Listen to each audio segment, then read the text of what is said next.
Is it my fault your dead parents didn't teach you how to be a wife? The words hit harder than the slap itself. Anna's body trembled as her face turned to the side from the impact. Her lips split. Blood pooled at the edge of her mouth. She clutched the edge of the wooden table to steady herself, but her knees wobbled like jelly. John towered over her, rage in his eyes. He had just returned from work.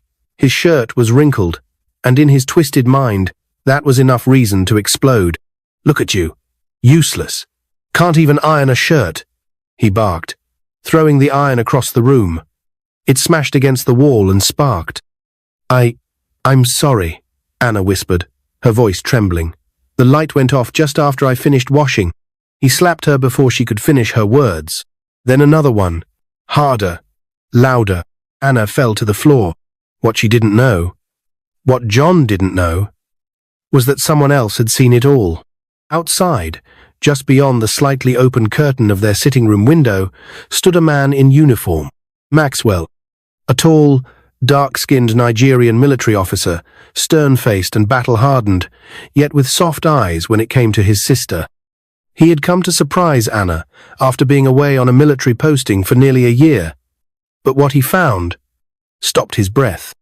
His fists clenched as he watched John strike her again. Rage climbed up his throat like fire. But he waited cause he was too stunned to react at first. Inside the house, Anna crawled to the corner of the room, her tears dripping onto the tiled floor. Her eyes were swollen, her voice hoarse. "Please, I'm sorry." John grabbed her by the collar and dragged her up. "I don't want sorry. I want a wife that can iron my shirt before I go to work. Is that too hard?" He raised his hand again. The door burst open. John barely turned before a strong hand grabbed his arm mid-air. Wham! Maxwell's punch landed so fast, John didn't even scream, just crumpled like a bag of rice. Anna gasped. "Max?" Maxwell didn't stop. He grabbed John by the shirt and shoved him into the wall. The impact had sounded, bam. "You hit my sister?" Maxwell roared. His voice echoed like thunder in the small house. John stammered, blood pouring from his nose. "I didn't mean." Maxwell hit him again. Anna tried to stand, but her legs were shaking. "Please, Max. He'll die." He should have thought of that before raising his hand on you. John was now on the ground, holding his ribs, wheezing. His eyes rolled back slightly. He couldn't even speak. Maxwell dropped him like trash and turned to his sister. He knelt. "Why didn't you tell me?" Anna burst into tears and sank into his arms. "I didn't want to bother you. You've been through so much." Maxwell looked around the room, the broken iron, the cracked wall, the blood. "This marriage is over. You're coming with me." He stood, pulled out his phone, and called the police. "Send a team to 14 Olasimbo Street.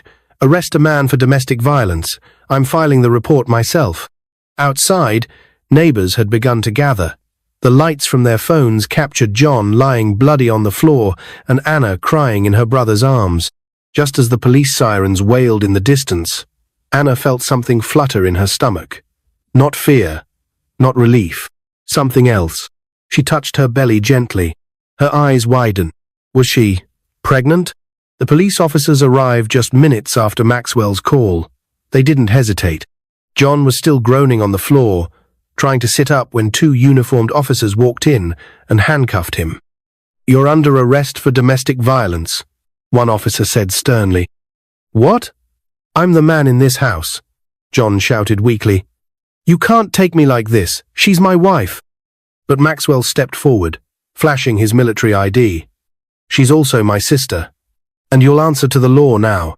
The officers dragged John out as neighbors muttered among themselves, some pretending not to have heard the many nights Anna cried behind closed doors. Maxwell turned back to Anna, who was now seated quietly on the couch, arms wrapped around herself. Her eyes were distant, her breathing slow. "You're safe now," Maxwell said, sitting beside her. "You'll never have to go through that again." She nodded weakly, then placed her hand on her stomach again. Maxwell noticed. "What's wrong?" he asked. Anna blinked fast, as if trying to stop tears. "I think I might be pregnant." Maxwell froze. "Pregnant? For that animal? She didn't answer. Her silence said everything. Maxwell leaned back, rubbing his hand over his head. This changes things. I didn't even know for sure until tonight, she whispered. I was going to take a test tomorrow. But the way I've been feeling lately, nausea, dizziness, I just know. They sat in silence for a while. Then Maxwell stood up. Pack your things. You're coming home with me tonight. I'll make sure he never comes near you again. 6 years earlier, Anna was 23, then she married John. Maxwell had just been posted to Maiduguri at the time and wasn't around to attend the wedding. Anna insisted everything was fine. John looked charming and respectful in public. She smiled in all the wedding pictures. But on their wedding night, the cracks had already started. You're not allowed to wear trousers, John had said firmly. Only skirts in my house. She laughed, thinking he was joking. He wasn't. 3 weeks later, she was slapped for wearing jeans to a friend's housewarming. And that was just the beginning. He would shout over little things, cold food, clothes not washed, toothpaste not squeezed properly. Anna always thought, maybe if she prayed more, or worked harder, it would stop. But it only got worse. Now, back at Maxwell's home, a spacious 2-bedroom bungalow in a quiet GRA part of town, Anna sat on a clean white bed, surrounded by peace, something she hadn't felt in years. She could barely sleep. Her mind kept returning to the moment John shouted, "Your useless parents didn't teach you how to care for a husband." That cut deeper than the punches. Maxwell walked in with a cup of warm milk. "Drink this. You need to rest." Anna took it slowly. Her lip was still swollen, her eye bruised. Maxwell sat across from her. "You were always trying to protect everyone, Anna. But you forgot to protect yourself." She wiped her eyes. "I didn't want you to think I made a mistake." "I would never think that," he replied softly. "You're the strongest person I know." The next morning, Maxwell went to the police station to ensure charges were filed properly. He returned with surprising news. "John is begging to speak with you," he said. "I don't want to see him," Anna said immediately. "I told the officers no, but then one of them mentioned something. Strange John claims he never loved you, that the marriage was forced." Anna's face turned pale. "What?" He said, "He married you because your late father owed his father money, and that he was told marrying you would settle the debt." Anna dropped the glass of milk. No, that can't be true." Maxwell looked at her with concern. "Did you ever feel like something was off?" She remembered it now, the way her uncle kept pushing her to accept John's proposal, the rushed introduction, the odd silence about bride price. She had asked questions, but everyone told her to stop overthinking. "I never knew," she said, her voice cracking. Maxwell's jaw clenched. "They used you." Later that evening, while Anna was resting, Maxwell received a phone call. "Hello?" he answered. "Is this Major Maxwell?" the voice asked. "Yes. This is Officer Dapo at the station. Your sister's husband John just collapsed in his cell. He's not breathing. We're taking him to the hospital now." Maxwell's heart skipped. Maxwell dropped the phone and grabbed his car keys. His chest pounded as he jumped into his vehicle, heart racing with a mix of anger and confusion. What do you mean he's not breathing? Was it guilt? Fear? Or just another manipulation? He thought within himself. The drive to the police clinic felt like years. The streets of Lagos blurred past him in a mix of yellow Danfos, loud music, and shouting traders. But all Maxwell could hear was Anna's voice. "I didn't want to bother you." He finally arrived at the clinic. 2 officers stood near the reception. One of them, Officer Dapo, approached Maxwell as soon as he stepped in. "Sir, we don't understand it ourselves. He was fine. Then suddenly, he slumped. We think it may be internal bleeding." Maxwell folded his arms. "Did anyone lay hands on him after the arrest?" "No, sir," Dapo said quickly. "He was locked in a single cell. No other detainees." Maxwell narrowed his eyes. "Where is he now?" "In emergency. They're trying to stabilize him." Inside the emergency room, John lay unconscious on the hospital bed. An oxygen mask was strapped to his face. Tubes ran from his arms. His body twitched slightly, but his face looked pale too pale. The doctor approached Maxwell. He suffered a head injury. Looks like it wasn't fresh, though. Possibly from yesterday. Maxwell said nothing. He didn't regret defending his sister, but he didn't want John to die not like this. Not before facing justice. He might survive, the doctor added. But he's in critical condition. We'll know more by morning. Back at home that night, Anna couldn't sleep again. Her thoughts refused to slow down. She stared at the ceiling, hand resting on her belly. She kept thinking about now carrying John's child, a man who married her out of debt, a man who hurt her and never once said sorry. Her phone buzzed. It was a text from an unknown number. Tell your brother to back off. This is not military business anymore. Anna sat up straight, hands shaking. She showed it to Maxwell the moment he returned. He read it, then looked at her. You're not safe here anymore, he said. Come with me. We're going to my military quarters in Ikeja. You'll be protected there. Next morning, they arrived at a new home, new fears. The quarters were quiet and heavily guarded. Soldiers in green camouflage saluted Maxwell as he drove through the gate with Anna. A female officer helped carry Anna's bag to a furnished guest room. It was peaceful, too peaceful, but Anna's mind wasn't calm.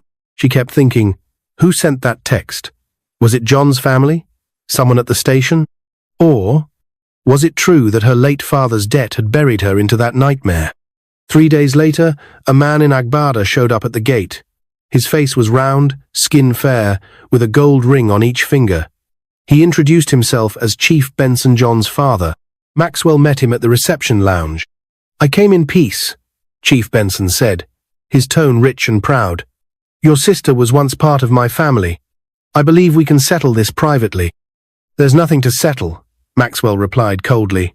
Your son is in custody for assault. Chief Benson leaned forward. Let's not pretend you don't know how this works. You've beaten him. He's been punished. Let's forget the courts. Just name the price. He opened a briefcase. Bundles of cash lined the inside, neatly arranged, tightly packed. Maxwell stared, expression stone cold. Then he stood up slowly. You think my sister is a commodity?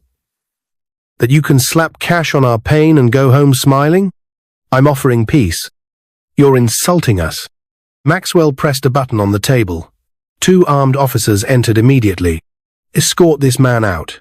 If he returns, arrest him for attempting to bribe a federal officer. Chief Benson scowled. You'll regret this. But Maxwell didn't flinch. Later that night, Anna found an old box while unpacking her things in the new quarters. Inside it were her wedding photos, a diary she'd kept during the early years of her marriage, and a sealed letter addressed to her from her late mother. Her hands shook as she opened it. My darling Anna, if you're reading this, it means I'm no longer with you. I wish I could protect you forever, but I must warn you, if they ever try to force you into anything in my name, fight back. You deserve love, not obligation. Mama. Anna burst into tears. The debt, the rushed marriage, her uncle's push. It was never love. It was never her choice. She had been sold. That night, while Anna slept, someone crept quietly around the back fence of the military quarters. A shadowy figure, a man in a black cap, his face hidden. He placed a small envelope on the rear porch, then disappeared into the darkness. Early the next morning, a soldier found the envelope. He opened it. Inside were photos, blurry, but clear enough. Photos of Maxwell punching John. Photos taken through the window. And a short note. We have proof. Let's talk before we release this. The envelope shook slightly in the soldier's hand as he passed it to Maxwell. They were standing in the small military lounge of the Ikeja barracks. A ceiling fan spun slowly above, humming softly, but Maxwell could only hear the roar in his head as he flipped through the pictures inside the envelope. They were grainy, but damning. Photos of him storming into John's house, grabbing him, hitting him. The moment Anna lay on the floor crying in the corner. Sir, these were taken through the sitting room window, the soldier said, possibly with a phone. Maxwell said nothing at first. Then, who else knows about this? Only me and Sergeant Bassi, sir. Good. Keep it that way. If this leaks, They'll twist the whole story and make it look like I attacked him unprovoked. But sir, the soldier hesitated, it still doesn't erase what John did to your sister. I know, Maxwell replied, his jaw tight. But justice must come clean, not dirty. Back in her room, Anna was staring at herself in the mirror. The bruises had faded, but her eyes still carried the weight of fear, of shame, of silence. She gently rubbed her belly. The pregnancy test she took this morning lay face down on the table beside her. It was positive. Her heart pounded. She was carrying John's child. The same man who humiliated her. The same man who might be using these photos now to escape punishment. Would people believe her story? Or would they believe the pictures? Maxwell made his way back to the police station, this time not as a protective brother, but as a man seeking the truth. John was out of intensive care, still weak, sitting up with a bandage on his head and a sling around his arm. He looked older than he was a week ago. The arrogance was gone from his eyes. I didn't send that envelope, he said slowly, as Maxwell stood across from him. Then who did? My father, probably, or one of his boys. I warned them not to interfere. Maxwell scoffed. Now, you're playing innocent? John shook his head. I'm not playing. I know what I did. I'm not proud of it, but I'm done pretending. You think I wanted that marriage? I was 24. I had plans, but my father said it was either marry Anna or lose his support forever. Yet you stayed. Because I had no money, no house, nothing. And your sister, she was kind. Too kind. I hated her kindness. I hated how she forgave me after every slap. I started to hate myself. There was silence. Then John looked up. She's pregnant, isn't she? Maxwell didn't answer. John gave a weak, bitter smile, then said, God is giving me a child when I have nothing to offer. One night, as Anna struggled to sleep, someone came to the quarters asking to see her. It was Auntie Grace, her mother's younger sister, a woman Anna hadn't seen in years. Maxwell allowed her in under strict guard. Auntie Grace sat on the edge of the chair, nervously clutching her handbag. I came to confess, she said. Anna sat up, confused. Confess what? Grace's voice cracked. The marriage wasn't your father's doing. It was mine. What? Your father was sick. Before he died, he was desperate to clear our debts. But it was me. I made the deal with Chief Benson. I told him if John married you, they wouldn't press us for repayment. I forged your father's signature on the agreement. Anna covered her mouth. Her entire chest felt like it would explode. All these years, I blamed Papa. I'm sorry, Anna. Grace wept. I was scared and selfish. I thought you'd be safe with them. I never thought John would become that. Maxwell stepped forward, rage flashing in his eyes. And you watched her suffer for 2 years without saying a word? I couldn't, until now.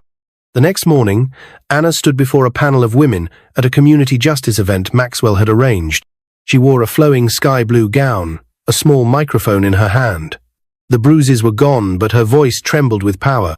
I thought staying quiet was strength. I thought if I prayed hard enough, John would change. But love without safety is not love, it's prison. The crowd applauded. I'm standing here not just for me, but for the women who hide their pain behind smiles. For those who are too scared to tell their brothers, sisters, or friends. I was one of them, but not anymore. Among the crowd, John's mother sat with tears running down her cheeks. She had come in secret, unknown to her husband. I never raised him to be that way, she whispered to herself. My God, what have we done? Later that evening, Maxwell received a phone call from an anonymous number. A man's voice said, Your sister is powerful now. Too powerful. We warned you. You didn't listen. Next time, she won't wake up. Then the line went dead. Maxwell ran to Anna's room only to find her bed empty, the window open, and a single black glove lying on the floor. Maxwell's heart froze. He darted to the open window, shouting Anna's name. His voice echoed through the quiet barracks, stirring nearby guards from their posts. Search the perimeter, he barked. No one leaves this base. Within seconds, boots pounded the ground. flashlights slicing through the dark. But Anna was gone, and in her place was that single black glove. Maxwell picked it up, staring at it like it held the answers. His instincts kicked in. This wasn't random. This was calculated. Somebody had planned this. Someone who knew the layout of the military quarters. Someone bold enough to strike the sister of a major. Anna stirred awake in a dimly lit room that smelled of engine oil and cigarettes. Her hands were tied, but not tightly, more like a warning than a restriction. A single bulb dangled from the ceiling. A man stepped out of the shadows. It wasn't Chief Benson. It was her uncle. Uncle Richard, her late father's cousin. The same man who had helped plan her wedding. The one who smiled too much, but never visited after she married John. "You?" she whispered, confused and frightened. "Why?" Uncle Richard pulled up a stool. "You weren't supposed to speak out, Anna. You were supposed to endure, quietly. But now, you've made noise. Now everyone's watching. Now everyone wants justice. You helped force me into that marriage," she said, voice shaking. He smirked. It was business. Debt settlement. John was a fool, but at least he kept you in check, until your brother returned. She glared at him. "So what now? You'll kill me?" He chuckled. "Kill you? No, just silence you." Back at the base, Maxwell reviewed the surveillance footage. Most of it had been wiped. Someone had jammed the cameras. "Only someone with internal access could have done this," said the military tech specialist. Maxwell clenched his jaw. "There's a mole." Then he remembered the glove. He rushed it to the forensic lab, and within 2 hours, they had a partial fingerprint. The match? Richard Chukwuma, retired customs officer, known associate of Chief Benson, and Anna's uncle. Maxwell slammed his fist on the table. "I'm bringing her back. Today." With a small elite team of 3 trusted soldiers, Maxwell traced Richard's hideout to a junkyard on the edge of town. Abandoned cars, rusted gates, and overgrown weeds greeted them. Maxwell didn't wait. They broke through the gate at 4:30 a.m. A guard outside the shack was caught and tied. Inside, Anna sat quietly, whispering a prayer. Her belly throbbed slightly from stress, but she refused to cry. The door burst open. "Anna." "Maxwell." He ran to her, untied her, and pulled her into a hug. Richard tried to run, but it was too late. A soldier tackled him to the ground. Maxwell stood over him, breathing hard. "You sold her like a goat," he said coldly. "You'll rot in prison like one." A week later, the court case resumed. John sat quietly in the dock, wearing a simple white shirt. He had aged in just 2 weeks. His family didn't show up. The judge listened as Anna testified calmly, showing her bruises, her hospital reports, and even the photos John's father had tried to use against Maxwell. The irony was that those same photos intended to threaten proved Anna's abuse. They showed her on the ground. They showed the fear in her eyes. John was sentenced to 5 years in prison with mandatory therapy and a restraining order. Richard was charged separately for abduction and conspiracy. Months passed. Anna gave birth to a healthy baby boy, Stephen Emmanuel. She didn't give him John's last name. She gave him her mother's. Maxwell gifted her a shop in Lekki to start her Dreaman exclusive hair and accessories importation business. With the help of local influencers and word of mouth, Anna's brand, Annabelle Hair Empire, exploded across Lagos. By age 29, Anna was wealthy, confident, and free. Her story was featured on several talk shows. Women wrote her letters, thanking her for inspiring them to leave abusive marriages. At 31, Anna met Arnold, a calm and respectful widower who ran a publishing house. He never raised his voice, never disrespected her. They married quietly in a small garden ceremony. Arnold raised Stephen like his own, and soon they had 2 more children. Stephen grew up loving his mother deeply. He never once raised his hand at Anyonino, even in play. Maxwell, now a full colonel, stood proudly during Stephen's graduation. As the boy gave a short speech, he pointed to Anna. "Everything I am today is because of my mother's courage, and because of my uncle's protection. Thank you." Anna often sat on her porch in the evenings, watching her kids play, and sometimes she'd touch her old wedding band, the one she kept, not as a memory of pain, but as proof of how far she'd come. From silence to strength, from bruises to business.